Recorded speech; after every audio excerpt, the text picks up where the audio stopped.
essayer de...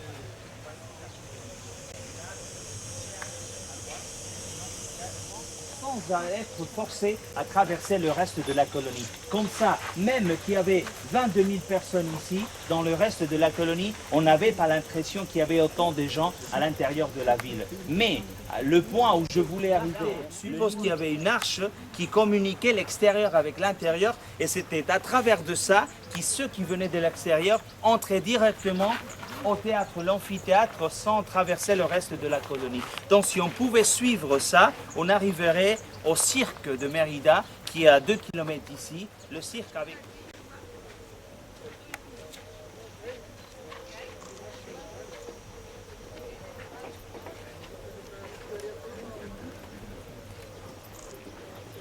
Ici. La partie inférieure, le trou, on ne le voyait pas à l'époque parce que c'était couvert avec une stage en bois et c'était un magasin pour stocker des choses. Rien à voir avec les animaux. Il y a des gens qui nous disent, parce qu'à Rome c'est comme ça, que c'était pour les animaux. Ils n'utilisaient pas les lions parce qu'ils tout le temps se saignaient.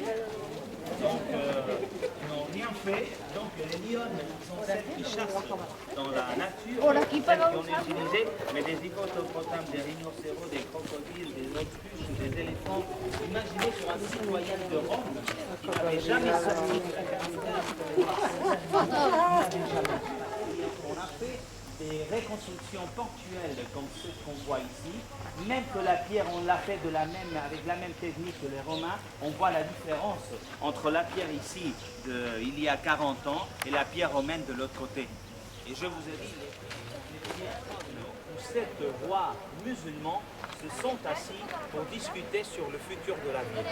Vous voyez comme les légendes sont la plupart des fois fausses, parce qu'ici il n'y avait pas des musulmans qui s'asseyaient pour discuter rien, c'était simplement la partie supérieure.